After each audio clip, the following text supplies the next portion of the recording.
The Hornets are back in town, and they're bringing ESPN with them. But is this a good time for Oklahoma City's only national televised game of the year?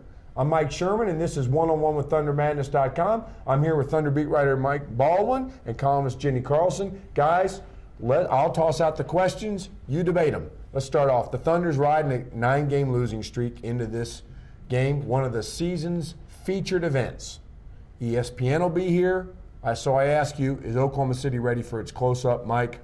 Well, I think they're ready as far as the crowd has been there every game. The team is not ready. They're playing bad basketball. They're a bad team, but they're supposed to be better than that. But there's fans, as we're writing about and talking about all weekend, that are very excited about this matchup because they did have a little bit of an affection and a relationship with the Hornets. That's what's going to make this game unique, is how do these fans react on national TV, because they're adopting the Thunder. They are. They're really trying to help this team get some wins that they're not getting. But, boy, they still love Chris Paul and David West and Byron Scott. And so how the fans react, I think, is going to be one of the interesting storylines. Yeah, a little bit of affection. Yeah, I think it's going to be interesting energy in the arena on Friday night. I'm not really sure what to expect. I don't know if we'll hear big cheers for the Hornets and bigger cheers for the Thunder.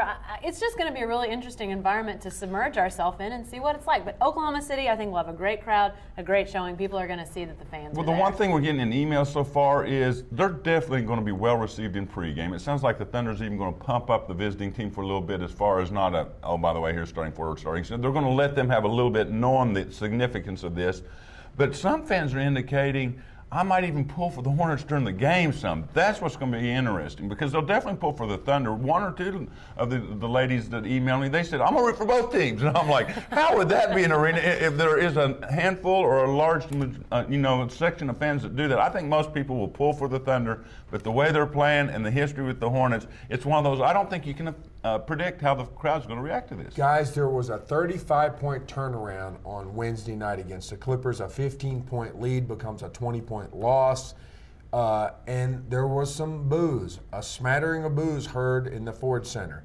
Can you blame the fans for booing at a time like that, Jenny? I don't think so. I mean, the third quarter has become the bugaboo. If they could fast forward through that stretch that seems to always get them, they had struggles early in games at certain points of the year, but now they've gotten to the point where it's right after halftime. They just have this massive drought. And playing another one-win team, I think that's to be expected. Are people behind this team long-term? Absolutely. But when you lose a 15-point lead and play as poorly as they were playing, I don't think you can blame the fans for that. Well, we're not Philadelphia, we're not New York, so it stands out here. This team would have been booed a long time ago in those markets, so I think the Oklahoma fans at least showed a little restraint and patience to wait this long, because they've seen some bad basketball and some bad droughts when you're constantly getting behind at 20 points at some point in the game, and it's silly. Fundamental mistakes, or you can just see them sitting up there thinking, my son plays junior high basketball and he won't make that mistake, and they keep saying, we're going to learn from it, and then they don't learn from it. At some point,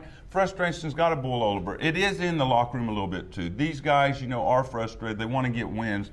But I don't blame the fans one bit. I mean, when you see bad basketball and 20-point deficits time after time after time, at some point you're like, play better is what they're yelling. My son will play junior high basketball, and he will make those mistakes. By the way. Is there any chance, as you look at this first, 12 games, that this is who they are, and that 20-win season of last year will look like really good? I mean, could this team be worse than 20-62, Mike? Well, they're on pace for 6 or 7 wins, so right now they are, and I would have said no way, no how. Durant and Green are in their second year, so they should be better. You have 4 or 5 of the other guys back that are Carlson, Wilcox, Wilkins, Watson, some of those guys. So they're veterans that have been there before. You added Mason and Joe Smith. The roster is definitely better than last season, so you initially would say there's no way, no how. But what we've seen early is there is a chance. I mean, you cannot be 1-11, constantly falling behind 20 points. But as we pointed out in the paper and on these videos is the schedule does get a little easier in December. You have 15 games in that month. If you don't win at least half of those in December, it could get really ugly. That's the month they better start getting some wins, or this could get really ugly, and we'll start looking through the record books, worse this, worse that. Yeah. Jenny? I think so. And I would have said no before last night, but it just continues to come up that teams that come in that aren't very good look like world beaters against these guys. They have those stretches where they're just almost unbeatable. And so you think, well, if they can't beat a 1-win Clippers team, which I think is better than a 1-win team or now a 2-win team with the roster they have, but if they can't win on their home floor against a team like that, who are they going to beat? When are those wins going to come? So 20 wins now looks like a pretty lofty goal for this team. Let's talk about the lineup. Now, the lineup, with the exception of the starting center and a little bit of power forward, has been more or less stable. Watson, Durant, Green, with a little movement at power forward based on health of players, but Collison has most of the time started. And then at the post, it's been Robert Swift lately. Is it time to look to a lineup change, Mike?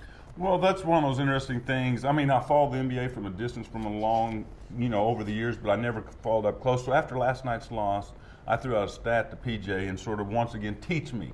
You're 6th in the league with 35 points a game off the bench. You had 45 points off the bench tonight. Is that a sign you should be shaking up the starting lineup? And he said he and his staff will look that over. But he also points out, this is off camera, so where he can be a little more honest, with the reporters sometimes. He said, but also, Mike, you got to remember, those guys are coming against second-team guys. In other words, he said if Westbrook and some of these guys are matched up against the stars, guess what? Watson and those guys will be scoring their points off the bench because part of the time it's matchups. So that's what this staff's debating with and struggling with right now, that, we're getting some production on occasion from our other so-called reserve guys, but you've seen it with Swift and some of those guys. Swift looks better coming off the bench. Petro looks better coming off the bench, and there's a reason for that. The matchups are a little easier. And so that's what this staff's struggling with, is who do we want to start and not get us in a hole, but at the same time, once you go to the bench, your production goes up a little bit, it looks like. I promise this didn't start out as a backdoor question for me to say, hey, shouldn't Westbrook be starting? But now that we're talking about it, I'm going to ask this question. If you look at hockey, the plus-minus stat is huge in hockey. Every game, if you go to NBA.com or Yahoo and you look at the plus-minus, Westbrook's plus-minuses are off the charts. Again, and then last night... And part of that second team now. Second team, but last night, during the sinking spell of the third quarter, Westbrook's on the bench. Jenny, new lineup tweaking? Yeah, I just think if you now don't look at this and see that this year is about future years and future seasons and building for the future, you've got blinders on. It has to be about the future, and Westbrook is the future. If you don't play him now, is he going to take his lumps being a starter and playing those frontline guys? Sure, he's gonna. Is he going to take his lumps if he plays in crunch time in the fourth quarter? Absolutely. But I think you got to get him out there, get him that experience, and let him screw up now so that he's not screwing up next year or the year after that when they're actually getting good and really starting to win games. I think he needs to play as much as he can. Somebody once said, play him until his legs fall off. I'm with that. Well, the one thing on Westbrook, that we've talked about this a lot, but the more and more I see it is going to be a huge question, is what if this team does get a first, second, or third pick in the draft? There's a point guard over in Europe that's 17 years old, can flat out Ricky play. Rubio. There's a guy down the road in Norman that's a good power forward, and then there's a guy that can block shots right and left out there on the East Coast playing college ball right now. Those are the consensus top 3 picks. You've got to find out if Westbrook is a point guard. Whether it's 30 minutes off the bench or something, by the end of the year, in case you're tempted to take that European 17-year-old point guard and move Westbrook to 2 or the number 6 guy on your rotation, a bench, the number 6 man in the league type of guy, he could be that. You've got to find that question out so when it rolls around this spring, you're not answering he is or is not our point guard, he is a 2 or he is a 1. That's one thing they got to get answered the next 4 months. Thanks, guys. Listen, to continue the conversation every day at thundermadness.com and stay with the best coverage team anywhere every day at newsok.com and every day in the New Look, Oklahoma.